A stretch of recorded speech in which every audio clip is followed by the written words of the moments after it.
Welcome to the Leslie Hawkins podcast. Each week, my guest and I discuss one pivotal moment in their life, what they learned from it, and their words of wisdom. Sometimes you see the writing on the wall. The business is moving in the wrong direction. Life is too busy. You're being pulled in too many directions at once. For our guest today, the decision was clear. Step away from their career to become a full-time caregiver for aging parents and a sick sibling.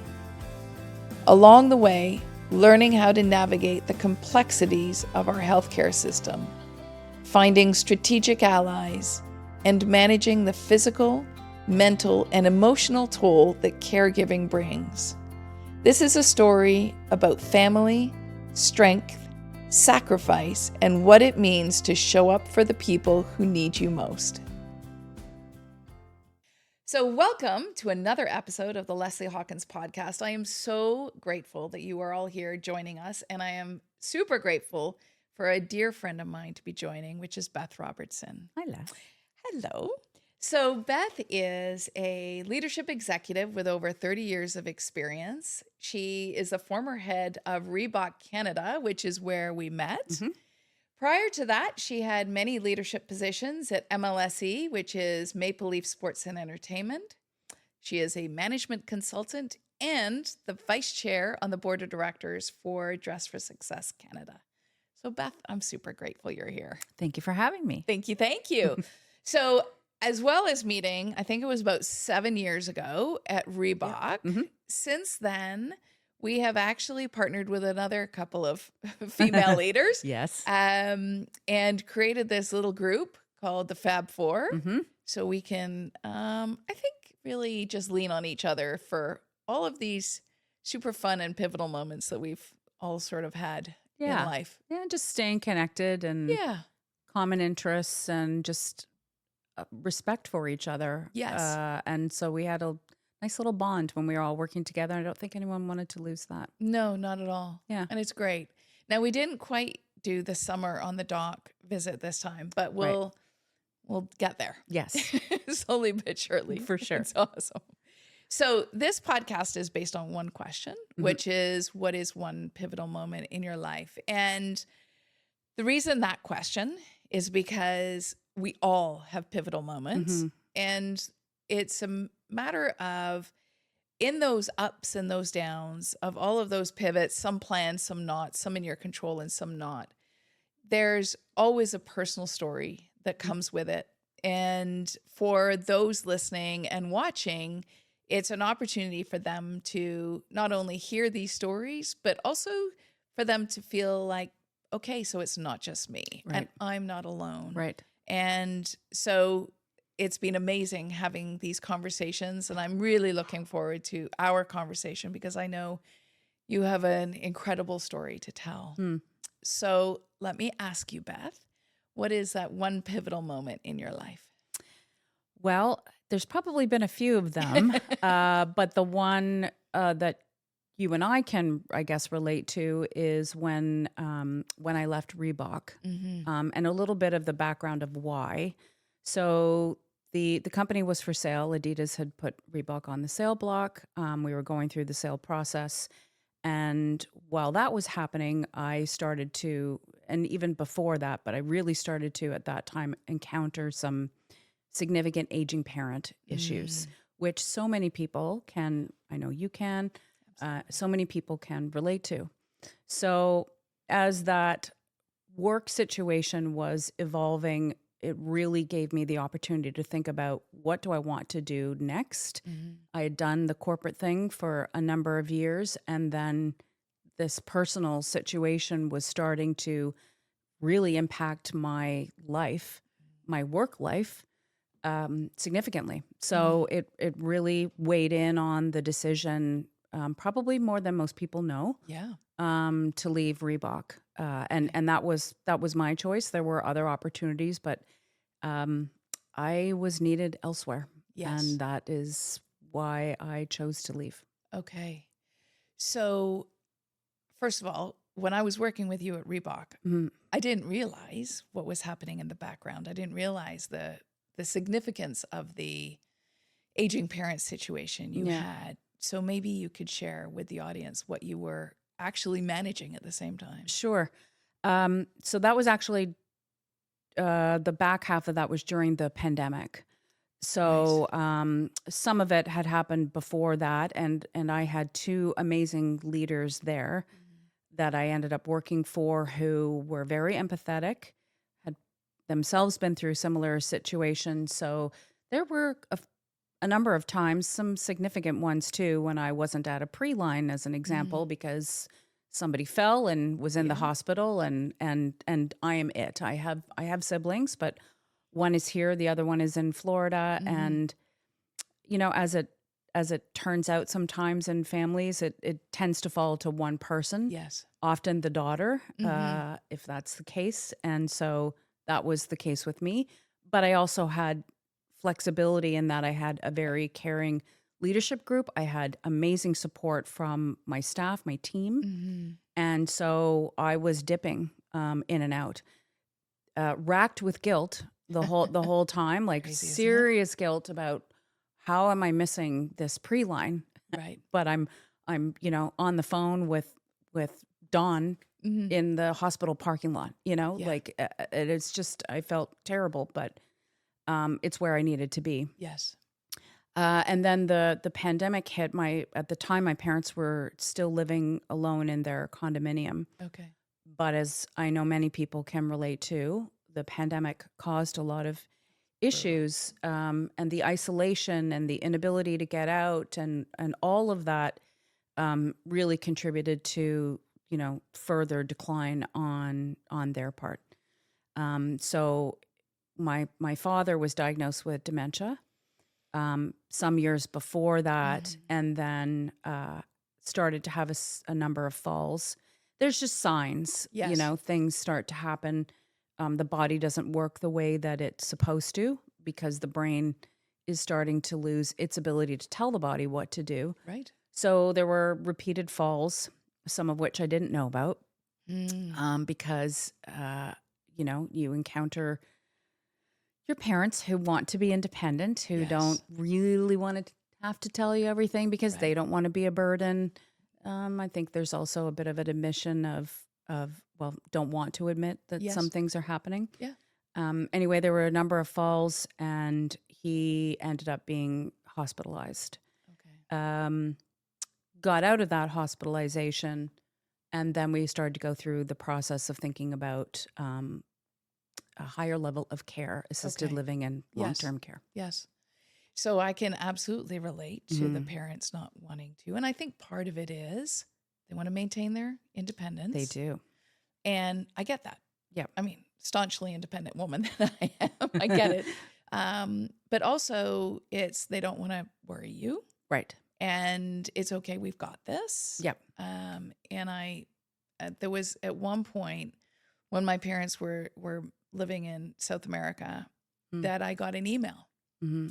And the beginning of the email is from my dad. He's like, just wanted to let you know, surgery went well. Pardon? What? Oh my gosh. Like, What surgery? what are you talking about? Yeah. Now, it was fine. It wasn't major surgery, but it was still not shared beforehand. And I was mortified. And of course, you know me well enough. I was quite vocal with my parents. Like, okay, so here's how this is going to go. Right. You have to confess everything. But I understand. I understand more now than I did then of how much they want to hold on to their independence. Right. I get it. Right. Right. So looking at assisted living, Yeah. what was that like? And was that the next move, or did that not pan out? It actually didn't pan out because they weren't agreeable to it. Okay. It was part of a conversation that I started to have with their doctor. Okay. And I'll elaborate that on in a second. So my siblings and I went to 3 different assisted living facilities. Okay. We thought all of them were fantastic, and there's definitely research out there, and I know it's motivated by the facilities themselves, but they say Mhm. we see an improvement in Yes. their well-being. They're eating proper meals. Right? There's the socialization is everything. Yes. We're all hearing that now. It's like keep up your social circles well Right. into your aging years, and that's the key thing. And so they can maintain their independence in their Yeah. own little apartment. But if they want a meal, they can go downstairs for a meal. And lo and behold, eventually my mother ended up in assisted living and, enjoyed going down for a meal. Right. Like, oh, good, I don't have to cook anymore. But it Exactly. just took that was out of necessity, which Mhm. often happens when you're dealing with Mhm. aging parents. Things happen because an event, a fall, Yes. or something else has happened, and then they are forced to end up somewhere Right. versus controlling that decision themselves, Yes. which is what we would all prefer because it would be then a decision we're making together. Right. But it did come out from a conversation with their doctor, which was sort of the beginning of all of this. Okay. Is I started to go to some of their doctor's appointments Mm. because, like you, things were mentioned. Right. Oh, this diagnosis, or oh, I have to take this drug now. Yes. Wow, why are you taking What's that? happening? When did that happen? Right. So I started to go to the doctor's appointments. Mm. That took some convincing. That was not an Yes. immediate yes. And I did it in such a way where I said, I'll just take notes for you Right. guys. That way you can chat with the doctor freely, and I'll have some of the questions that you're thinking about Yes. prepared. And I'll just take notes. And then that way we can keep track of things. So eventually they agreed, and I Mm. started to go to the doctor's appointments. Their doctor was quite happy to have me there. Yes. And while including my parents, still managed to have the conversation with me Mm. because they know, right? The Yes. doctors know what is coming. Right. They know that you're going to be the one to start to carry some burden, and Yes. burden's not the right word, but responsibility Yes. Yes. really for what's coming down the pipe. And so that became, he became an advocate, Yes. really a partner for me Okay. in my parents' well-being, but also as we made decisions about Mhm. where they were going to live, how they were going to be cared for. The doctor is, to me, like a key person Right. to have in your circle. Exactly. Yeah. And I mean, it's part of the challenge, I think, of going to the meetings Hmm. is making it seem like it's not I'm double checking on you. Right. I'm just going to take notes. But Right. once again, it's part of the independence, I think, Yes. that they really don't want to relinquish. And I get it. Yeah. But there's so much information, I find, Oh, that comes at you. yeah. And as much as, every doctor's appointment now, with my parents for the last few years, we go in with here's all of our questions. Right. It's also interesting to hear some of the answers. And at the beginning, Mm-hmm. I just, Mm-hmm. sorry, I must have misheard you. You did what? Right. What happened? Right. And once again, it's coming from a place of love. Right. They are not trying to not include you. It's just, well, Yeah. they don't necessarily need to know. And now I think it's much easier partnering with the doctor Right. because now everyone's on the same page. Exactly. And I also find as parents are getting older, as we all age, it's hard to multitask in the same way. You need to take notes. You need to ask all the questions. Oh, You need yeah. to understand the answers, Right. right? That's part of it. I mean, our doctor is great, but sometimes he goes full medical on us. Yes. I'm like, okay, no. Right. Layman's terms, Yeah, please. can we Yes. dumb this down for Yeah. me? Yeah. And what does this mean for now? 30 days from now? Like, what Right. does the future hold? Right. And sometimes it's not that easy, I think, for the aging parents to ask. No, it's not. And to insert yourself in a way that works for them Yes. is really difficult to figure out how to navigate. Right. But ultimately, you're the one that has to have all of the information, because when there is a hospitalization, they're in no position to remember whether, No. well, like in this case, when was your last COVID shot? Yes, Good question. they can look up these things, Yes. but not everything, right? No. So, well, how long has your parent been feeling, such and such a way? Yeah. The hospital environment is so crazy Yes. that they need the answers Yes. quickly, concisely, and accurately. Yes. And that's the best way that you can help your parent. When you're dealing with hallway medicine right now and Yes. emergency rooms, et cetera, if you've got all the information, that's the best tool Yes. that you can have. But it's a slow integration process to earn their trust. Like my dad was quite willing. Like he Yes. was, go for it, Beth. Right. Like, over to you. My mom was still quite independent, and it's kind of also leaned into their personalities. Dad was Right. definitely more like, yeah, I trust you. Go Right. ahead. Mom was like, no, I'm got still this. I'm still in control, Beth. Not yet. Like, Right. back off. So I had to kind of manage them a little bit differently. But honestly, the doctor provides referrals Yes. for your parents, Right. for home care if you need it, for assessment if you think that they have some cognitive decline. Right. So it's not just, hey, we need a refill on our medication No. or a vitamin B shot. It's that the doctor is your partner in this healthcare journey. It starts Yes. with your family care Right. physician. Exactly. Yep. And so your father's diagnosed, Mhm.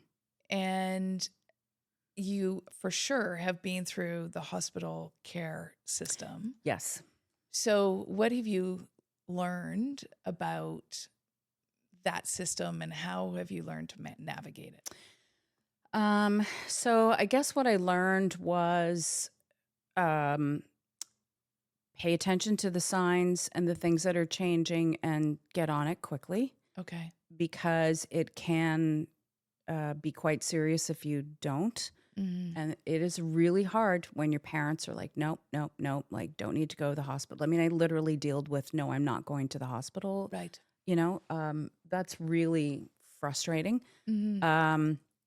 So if you can kind of push it, because you don't know, Yeah. a simple urinary tract infection can actually lead to serious kidney problems. And especially with someone with dementia, they're not really aware No. of how they feel Right. necessarily.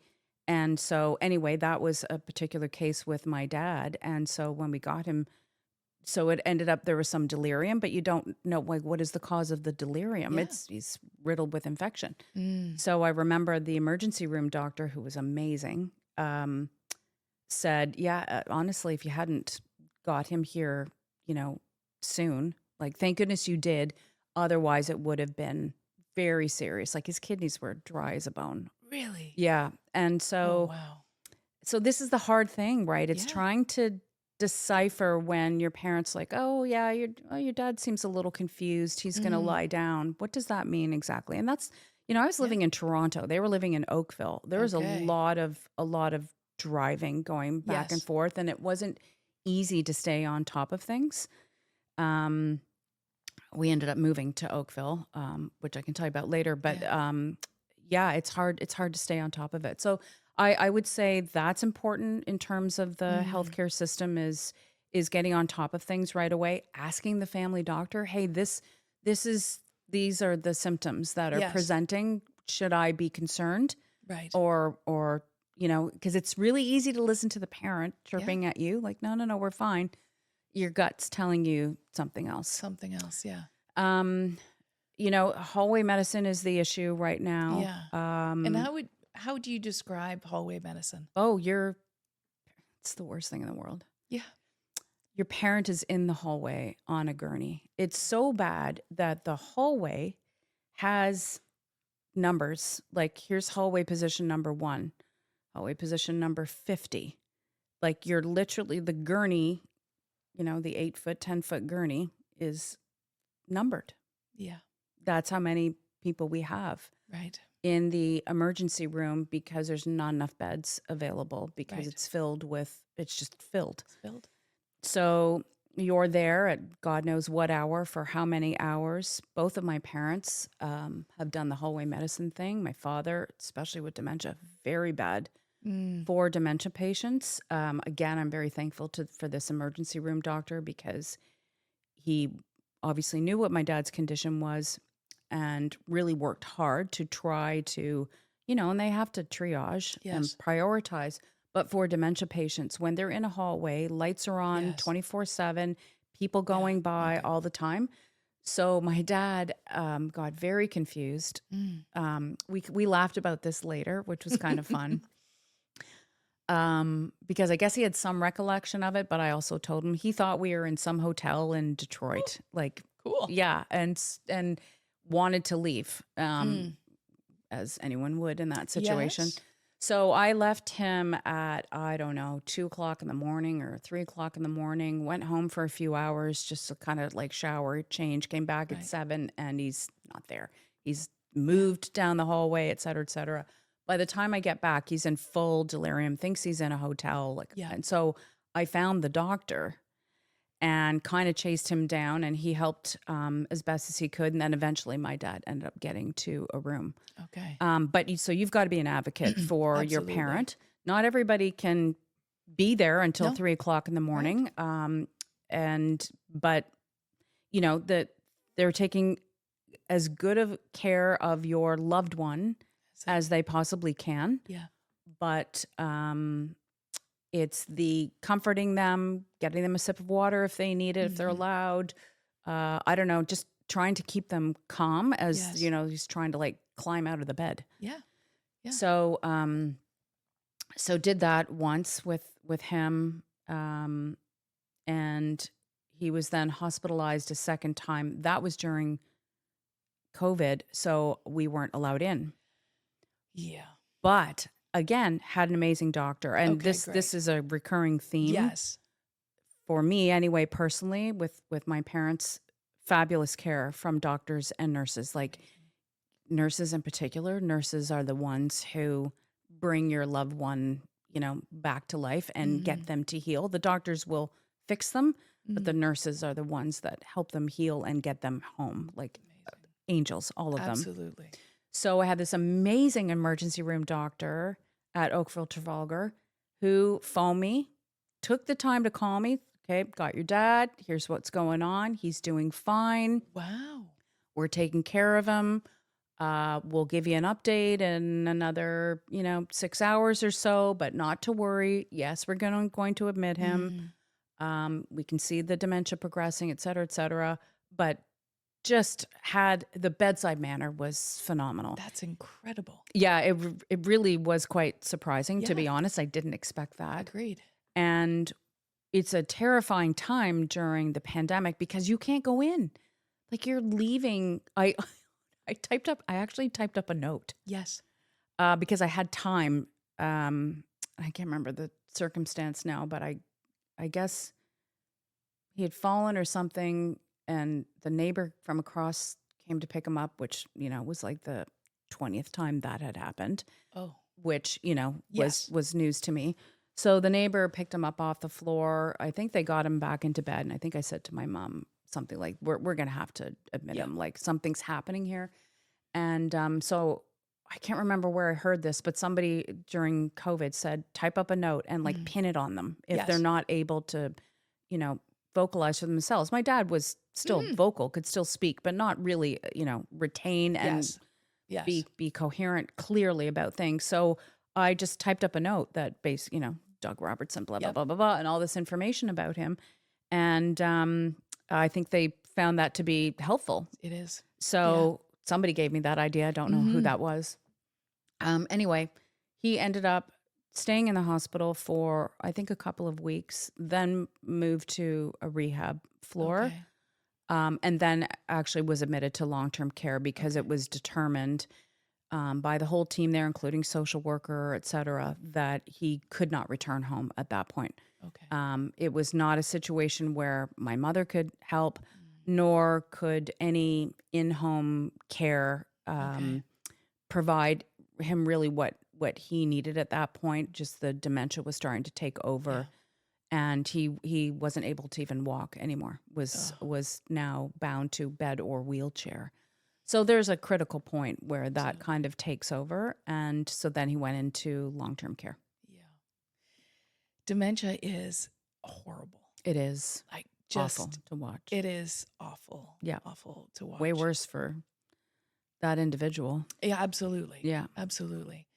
So my mom as well had dementia, as you know, and the hallway medicine description is absolutely accurate. And you know, part of it is our healthcare system is just under crisis. I mean, the Absolutely. pandemic made it even worse, but Yeah. there's just not enough space. Yes. And the challenge also with dementia patients is that the confusion multiplies. Yes. And the anxiety. The Yes. anxiety in my mom multiplied. And so every time there was a hospital visit, when she came home, it would take a couple of days, and then it would take a week. And then other times it would take 2 or 3 weeks for her to really settle. Yeah.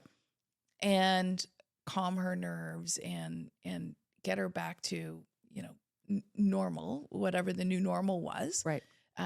Because it's such a high anxiety environment, and everyone's doing the best they can, but it's loud. There's no sleep. I mean, it's just absolutely chaotic. Yep. It's chaotic. Yeah. But that's amazing that a doctor actually called you. I've never heard of that. So absolute kudos to whoever that doctor was. That's incredible. Yes, I wish I could remember his name, Yeah, because I I'd love know, to give him right? I'd love to give him a shout out. Yeah, but, exactly. yeah, no, that was incredible. And I've had, you know, these doctors have been phenomenal. The first time my dad was hospitalized, that doctor who helped me when he was lying in the hallway and thought he was in the hotel, Yes. really explaining the dementia, because they did a head scan and everything. Yes. And, you know, the way that he described it is, so there's parts of the brain that start to disintegrate Yes. with the dementia. And so, and then that just worsens over time, like it just dies. Yeah. And so that's when you start to lose some of the you know, mobility issues and whatnot. So he said, you know, the way the brain works is it's not a linear, you know, from A to B as it is with you and I now. Yes. The brain has to find you know, a different route. So it has to kind of go around until it finds the spot that it needs to get to, because it has to, you know, circuits have to find a different path. Right. So when there are pauses and there's a delay in speech, or something doesn't function anymore, it's because that path isn't as direct as it was, or that path ends. Interesting. And so his name was Dr. Dillon. There we go. I think I have that one right. Nice. I think, anyway, he was at Mississauga Hospital. Amazing doctor. And funnily enough, my dad remembered him. Good. Yeah, which So good. Yeah, which was good when we Yeah. were talking, you know, later, and when he was in long-term care, he was still, you know, there were lots of days when he was still fairly with it. Yep. And we would laugh about the hotel, and I still laugh about that. And Dr. Dillon. And so that, I mean, doesn't that tell you the impact Yes. Absolutely. that a healthcare provider can have Absolutely. on your loved one? Yes. If Definitely. he can remember his name. Yeah. Yeah. Which is so incredible. I know. So, yeah, that's how that worked out. So my mom was formerly a nurse. Oh, and yes. she, in one of her hospital visits, I left her in the evening, came back the next day. My dad had been visiting. I came back the next morning, and she had got out of bed. Mm-hmm. She had taken out her IV perfectly. Oh, gosh. Like with absolute precision. She folded up all of her blankets and her sheets, and she was sitting on the edge of the bed. I was wondering when you were going to get here. I'm ready to go. Oh, boy. Great. Okay. Yeah. But the amazing thing is, if you talk to my mom through her dementia journey, she wouldn't necessarily, I used to start with like, hi, Mom, how are you? She's like, I don't know. You should ask your father. Honey, how was my day? I'm like, okay, I need to stop asking that. But if I asked her about something when she was 12, Yes. she remembered it like it was yesterday in Clear. such clear detail. Yes. And the brain is incredibly fascinating. Yes. Yeah. Totally went through that with my dad. Yes. So later in the dementia journey, we found him to be further back in his life, remembering things from decades ago. Yes. Especially when his family, like his siblings, my mom's siblings would come and visit him. They talk about old times. So great. Clear as a bell on old times. Can't tell you what he had for breakfast that morning, and did not remember more current events, like within the last, say, 5 years. There would be little bits and pieces, and I guess I kind of learned to hold on to those bits and pieces, because you just kind of take what you can get. We're going through that a little bit now with my mom. She's experiencing some, some memory loss. Yes. And sorry, one sec. It's all good. Tickle. That's why we've got water. Yeah. So she's going back. And it's interesting. I was talking to my sister about this last night because I said, oh, Leanne, I got these series of questions. And they're always the same questions, which I find quite fascinating. Like they don't change. Yeah. There's no different iteration of the question. They're exactly the same questions. Like it's so repetitive. Their journeys are very different. Like you, and they say that with dementia and Alzheimer's, it presents similarly but uniquely to each person. And my father was, the old times, some work things. Okay. That actually was a sign when they were living together in the condo, because he kept saying to my mom, I have to go to work. Like I gotta get out of here. I gotta go to work. So there were some that we never ever had the issue of where he's trying to escape, like leave, which I know does present with some dementia Alzheimer patients. So we never had that issue because somebody managed to stop him. If he wasn't listening to my mom, she would call my sister or I and say, hey, can you tell your dad? Right. And then and this is hard, Les, because I know you've been through this. How do you very nicely tell your parent that they don't remember that they retired 20 years ago or 10 years ago or what have you? Yeah. That's a real delicate balance. Yes. Any help that you can get from a caregiver, a doctor, a nurse to tell you how do you frame that up properly is helpful. I still catch myself going, you're not supposed to say it that way. Right. Yes. So we didn't have those issues, but both of them have been in certain time frames where my mom's still present here in present day, but is more comfortable and wants to talk more about things like when she was a kid. So we're finding a lot of the same stories though are coming up. Okay. Hey, you know what? If that's good. That makes her comfortable and we have a conversation about it, I'm okay to do Groundhog Day. Yeah, exactly. Yeah. And you'll learn something potentially new. You never know. Sometimes it's the same, but if it's my visit with her. And so if she's happy to tell that story again, I don't care. Yeah. Yeah. And so unfortunately your father passed. He did. Yeah. And then now that changes the whole dynamics as well for your mom, because your mom has been the caregiver in some ways. Yes. So how does that sort of manifest itself then? So when he was first moved into his long-term care home, she at the time was still living in the condo by herself. Again, during the pandemic. Right. Not great. Not awesome. Being on her own. So then we started to see things change. And I think this happens with a lot of seniors who live on their own. The first thing is that they're not eating well because there isn't someone else to cook for. Yes. Or eat with, Yes. and sort of share that experience. So I would try to make food and bring it over to her and whatnot, but it's not enough. No. Um, and just then the getting up and the moving around and the popping in the car to go to the store, and so stuff started to just not be happening as much. Yes. But also we're in the middle of the pandemic, so now we're getting groceries delivered. So all of a Yeah. sudden she's not driving anymore, and then next thing you know, she hasn't driven for a year, and so all of that stuff, right? Everybody was going through those hard times. She ended up also having a series of falls, Mm. and so then we moved her into assisted living Okay. and hoped that that would be a longer term solution for Yes. her.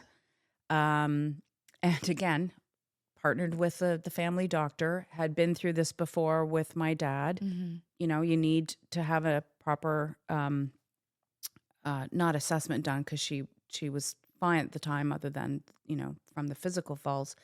But you have to work with the assisted living folks and, okay, what kind of health is your parent in before Okay. they're admitted? Like they have to be Yeah. somewhat capable. Yes. So they have to determine that, and how much care do you need for them, et cetera, et cetera. So I guess what we didn't know was that the falls she ended up actually having a couple more in the assisted living home. Nothing to their fault. Okay. More of the decline of Yeah. of mom, really, which ended up being a compression fracture in her back. Oh no. Don't know which of the falls Yeah. actually, and it may not have been just one, is Oh, what I could be. understand from the Yes. doctors. Yes. It can be a series of them. So maybe it Mhm. was a hairline fracture, and then Yeah. it became worse. Anyway, she ended up going into the hospital for 4 months. My dad was still alive, but really now in the final stage. Okay. And so the home said, okay, now we're in the final stage. And then it became, no, now it's days. Mm. So I managed to get a hall pass for her to get out for the day, Yeah. got her transportation to his home so they could see each other. Yes. But then I had to get her back to the hospital, which, again, amazing doctor that gave me and my mom permission to do that, because that's a big deal That is. for them to let her go for the day, and because she's under their care. And so don't remember that doctor's name, and I probably wouldn't say it if I could, because I don't want to get anyone in trouble. But gave them that time, which was we're so grateful for. And so then my dad passed a few days later, and then actually my dad passed. We had a celebration of life for him, and within a week, my mom was admitted into a long-term care home. And I remember that, talk about the pivotal moment. I really thought I was going to lose my, because I'm like, I appreciate that we found something for her, which is Yes. great, because her compression fracture so limited her mobility. Okay. And it was quite serious. Like she, getting in and out of bed, needed assistance with that. Okay. It's pretty painful. I can only imagine. Yeah, and quite debilitating. So Mhm. anyway, but I'm just like, oh, we just buried my father, and now this. But you have to keep going. Like, Just roll with because the punches. you get a room, you better take the room, because Yes. there's a lot of people who need long-term Yes. care placement, and we're very grateful for that. Mhm. And so she went from the hospital to long-term care, Okay. and then here we are back in the long-term care system Cycle again. So I've again. learned a lot about long-term care. Okay. Yep, that All too. right. So between all the hospital visits and the assisted living and long-term care, you're maybe a course or two short from actually a medical degree at this point. I am, But weirdly comfortable weirdly now comfortable, in the exactly. healthcare system. Yes. So, what have you learned, and what words of wisdom would you give all the rest of us that are Like a lot of us are so knee deep in it. Yeah. Um, I guess so many things. So I would start with the family doctor when Yes. it comes to aging parents. Yes. That actually was helpful going to doctor's visits. I also had another family member while all of this was going on who became and is quite, severely ill. Okay. So all of them were living in Oakville, and that's why Okay, that precipitated. Chris and I moved to Oakville because I Okay. was doing all of this driving back and forth and like hours that I was. Yeah. So I'm not working at this point. This is like kind of full time.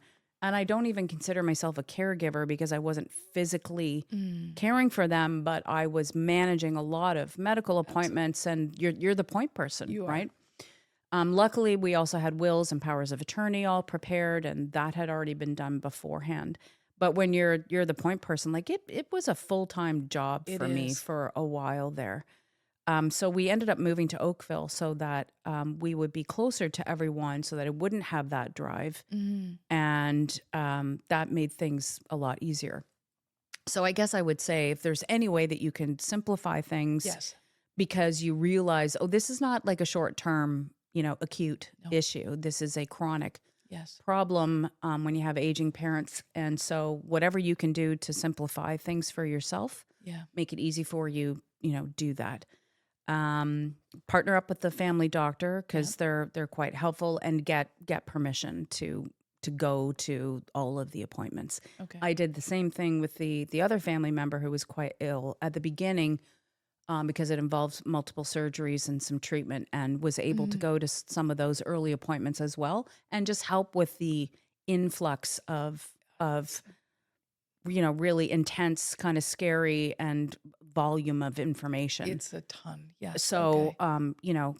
If it's not you, if the person, it's not you, I don't care who it is, just have somebody go, Yes. with them and help and take notes Okay. and help to take it in. Yes. The doctors and nurses, I can't say enough about, like, not through any of these experiences. That's incredible. I know. Surgeries, placements, diagnoses, etc. I have nothing but accolades for our healthcare system.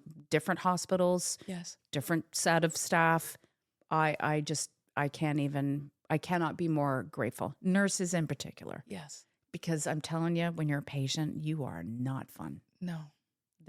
You're cranky, as you should be. Yes. You're tired, you're cranky, you want to go home. Yeah. And Nobody wants to be there. Nobody wants to No. be there. You are not a joy to deal with. And so when my sister and I would constantly be like, thank you very much. Yeah. Sorry. Sorry about this. Sorry Yeah. that, you got yelled at. And they're like, no, we're used to it. But it's like, no. And then we Still, would always yeah. bring them some kind of gift or something at the end of the stay to say thank you. Gift cards to Tim Hortons or Starbucks are always well received. Always, yes, exactly. So I learned that in the hospital environment. Yes. Also, the social worker Okay. is really important for the discharge, especially when it comes to aging parents, depending on where they're going to go. If they're going back home, Right. are they able to go home? So the social worker and the occupational therapy team are the Yes. ones, They're critical. along with the doctor, are the ones that are really critical. Mm-hmm. Occupational therapy in particular says, yes, this person can go home because they can physically do really what is the minimum. Yeah. But then you, as the family, have to advocate for other things.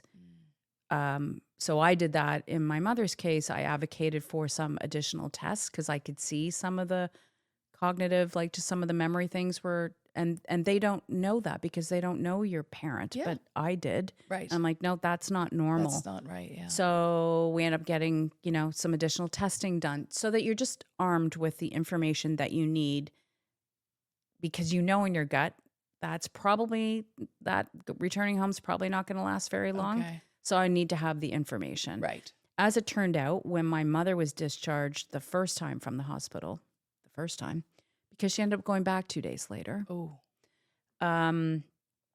because she fell, and it's because she shouldn't have been discharged. Okay. And that's considered a failed discharge in the hospital system, which is a big black mark Okay. to a hospital, and that goes against the social worker. Oh, no.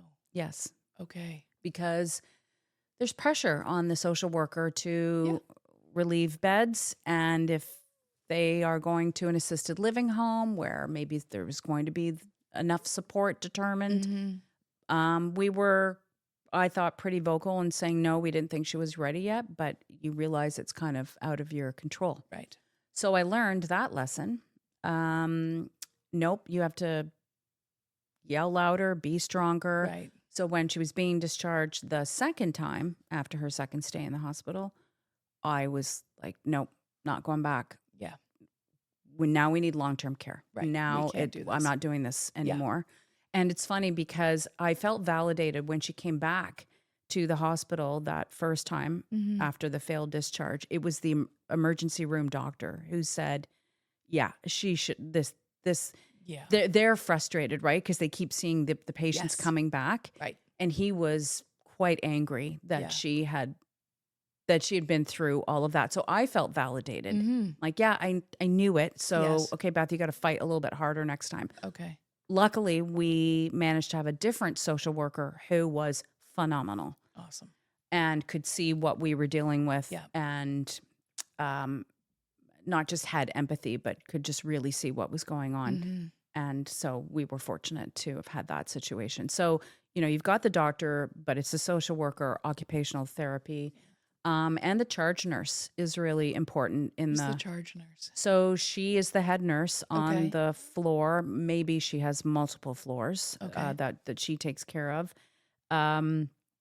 So all the nurses, report into her. She actually was quite helpful when I needed to get my mom out for the day to go see my dad. So, at Oakville, Trafalgar, the charge nurse, like there's a desk. So it's not in the floor, it's outside of the floor. Okay. Well, I guess it's on the floor. If there's 4 wings, she's kind of in the center. Oh, okay. So it's the hub, I guess, if you will. And so I would say, more significant decisions that are made, things like, okay, you're, leaving for the day to go see your husband, but also part of the discharge. If you really want to know when your parent is being discharged, just go ask a charge nurse because she knows what's going on. They know when beds are coming available. They know like in 2 days that person's going to be gone. Oh, interesting. Yeah, they've got a pretty good idea. Yes. So the charge nurse. So there's really a team of people that are going to determine if your loved one is getting out and when. And there's markers that they that your loved one needs to pass in order to get out. So learn that. And then on the other side, in the long-term care facility, there is I'll call it social worker, but it's the admissions person who works with the hospital on, okay, this person's coming to us. What are their needs, et cetera, et cetera. They liaise with the family on, okay, here's their room. This is what we provide. If you want to bring in a couple of small little pieces of like a chair or a bureau or something like that, but it's not a ton of furniture and all the care that they're going to get. Like it's a lot to go through. Yes. This is where power of attorney is super important because, and you'll find this in the hospital environment too, right? Like the hospital and the care homes need one person, even if it's assisted living. Yes. They need one person that is the primary contact. Okay. And they prefer that to be the person who has power of attorney. Okay. Yeah. Interesting. Yeah. Well, and that's probably a whole other podcast of making sure that you've got all your paperwork done. Yes. And not waiting until you're in crisis mode because that is definitely not helpful for anybody. No. And that is not the time to start making some life decisions. No. And trying to get to a lawyer and whatnot. Yeah, no. You need to do that while people are of sound mind, while they have clarity, while they can make decisions about what they want. Truly want. Yes. For us, it was, my mother was going in for a major surgery. Okay. And so this was years before any of this other stuff happened. And the surgeon just said, you need to make sure, it's life. You need to make sure that you've got all your documentation prepared. So that was a bit of a blessing because then we just rolled Dad in at the same time. We got a twofer. We did a twofer. We got them both both done, but it Yes. was so helpful. Yes. Gosh, so helpful to have that Yeah. because their wishes are clear. Yeah. It takes a lot of the guesswork out. It does. And that's not the time you want to be guessing or wondering or Right. double clutching or any of that. And it is also in life and in death. Yes. Because there's the power of attorney and then there's the will. The will, yeah. The worst thing I think you could go through is to then be going through these situations or grief and you're trying to figure out what somebody might have wanted. No. So I've told a few friends that, Yes. get that done with your parents if you can. It'll make Yeah. your life a lot easier. Yeah. And if you can, do yours. Right? Yes. Right? Check. Mine are done. Check, done. Yeah. Yes, same. done. Yeah. Yeah. No. So, like, you have been through a ton and navigated a lot. And I think your insights are incredible. Thank you. But can we talk about you Sure. for a minute? So how do you manage all of this? I mean, I can imagine that the emotional toll, the physical toll, that is quite heavy. And while you say, I'm not the main caregiver, I'm not there every day, you're always on. Yeah. The phone is always there. You're always actively at meetings doing, you're the check-in. So there is no days off. There is no downtime. And so how did you manage through that for you personally? Heavy. It's funny, even driving here, I got a phone call from my mom's home about something. You're right. It's 24/7. It never shuts off. No. There was a time where I was not good. I did end up actually having some therapy. Okay. And it was right as my father was declining. Mom's been hospitalized. I had to move her from the condo into assisted living in fairly short order. I did have my brother was helpful during that as well. Yes. But it was just all too much at once. And it, as my friends are very good at telling me, Beth, this isn't just this. That didn't just happen then. Like you've been dealing with this for years, right? So you build up some kind of tolerance and your whatever your coping mechanism is. And I guess I compartmentalize. Like when I have to deal with a phone call or an issue or a fall, like it was taxing for sure, physically as well as mentally. But I did kind of have a breaking point, and it was actually I was going for my annual appointment with my doctor. Okay. And I walked in, she took one look at me and she's like, "What is happening with you?" Oh dear. Yeah. I mean, I was literally wearing it, I think. Yes. So anyway, long story short, went to see a therapist, and this individual had themselves been through a serious illness, cancer, also aging parents. So when it was funny, when I was referred to the therapy, I don't know, I guess there's a number of different therapists. And so the intake form was, kind of what's your issue? What do you need? I just sort of explained, and they partnered me with the perfect person. Yes. And you know what? I only went once, which is kind of weird, but That's effective. it was because I think I just needed to talk to somebody else. Like my friends are great. You guys always were checking on me. But to talk to, I don't know, a perfect stranger who had been through exactly what I was going through, who is a professional and has the tools, and gave me, I guess, the permission that I needed for myself to feel the way that I was feeling, because some of those feelings you're not proud of, right? Yeah. And but to also validate certain things that I couldn't even articulate for myself. So I think the most powerful question he asked me was, and my father was still living at the time, he said, "Have you grieved your father?" And so and I said, yes. Like immediately I said, yes. Like I said it that way. I remember this moment. Really? Because I had I realized, like I had lost my dad before. And so it was very profound. And I don't know that I could have got that out of a conversation with anybody else. No. I don't know. I can't explain it. But so anyway, there were just other moments in that conversation where I just walked out and said, no, I'm okay. I'm going to be okay. But I also realize I need to take care of myself. Yes. And my doctor, like, just looking at me and saying, that's probably a good sign. What's wrong with you kind of thing, was like, okay, Beth, like, you're not going to help anybody if you get sick. Yep. So there was that moment of time there where I just said, okay,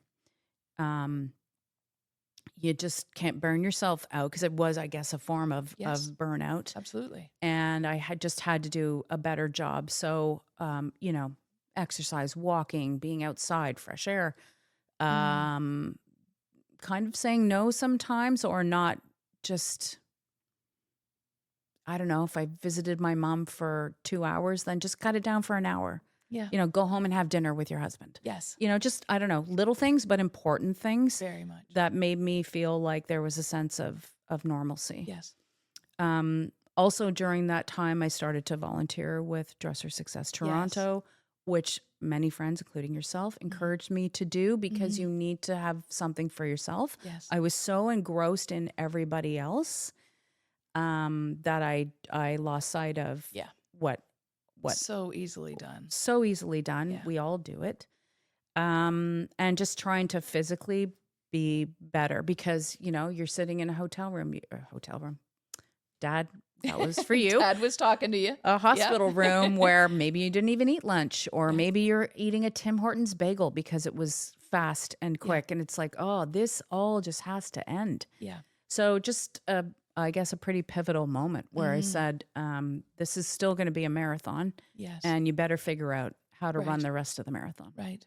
Because the reality is that so many caregivers actually go down before the person that they're caring for. Yeah. Because it's all encompassing. Yeah. And it's so easy to be, well, I'll worry about me tomorrow. Yeah. And I don't have 10 minutes for a walk. Yeah. And I don't have time to stop and eat a salad. I don't have time to shop.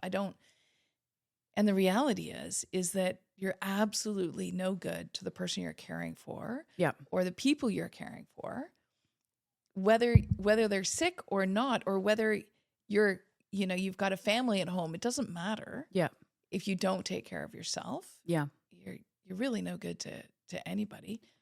Yeah. Particularly them. So I know it's easy to say. We're not always very good at it, but it's definitely critical. Yeah. Because your parents needed you and still need you, right? Your mom needs you. Yeah, no, she does. Yeah. And it was the not wanting to do things, not feeling like it. I mean, I realize now in hindsight that was depression. Yes. And I didn't want to get to the point where that became really problematic, where, now I need to start taking medication for my own depression. Right. And so I'm like, I have to get myself out of this somehow, because I would come home from the hospital or the home visiting them, and I'm exhausted, mentally, like done. Yes. Like my husband knew, like, okay, don't talk to Beth for like an hour. Yes. When she first gets home, because she's a hot mess, know? And he would, make me dinner or do whatever. Like, he's been awesome through all of this. But what a horrible way to live, and affects the other people around you in your marriage. And it's like, I don't know. I just sort of one day just said, this is not sustainable. No. And I don't like how I feel, and it's not helpful for anyone else. And like, okay, Mom is in the hospital. She is getting the best care that she could possibly need. Yes. And if her glass needs to be moved 5 inches this way, it doesn't always have to be you. Like, there's somebody else, right? But they want you. Yes. And you have to somehow find the boundaries of, I'm still going to give you as much of me as I can give you. Yes. But if you don't reserve some of yourself, there will be none of you. Yes. For them. And I still do that to this day. Good. Visiting her. And it's funny, I think it's going to bother her. Oh, you didn't stay for only an hour, Yeah. doesn't faze her No. at all. She's grateful. Yeah. She's just happy for the time. And she's every single time she says, only if you have time, dear, only if you have time. I'm like, no, of course I have time, Mom. It's fine. But it doesn't matter whether I'm there for an hour or 2 hours. She's just happy for the visit. Yes. Yeah. That's perspective, right? Yeah. Yeah. Yeah. That's great. So stop kind of second guessing yourself. Right. It's like, okay, they're going to be fine. They are going to be fine. Yeah. Yeah. Yeah. Good for you. Yeah. Thank you. So last 2 questions for you. What have you learned about yourself through this journey? Well, I'm pretty resilient. Yes. More than I think I thought that I was.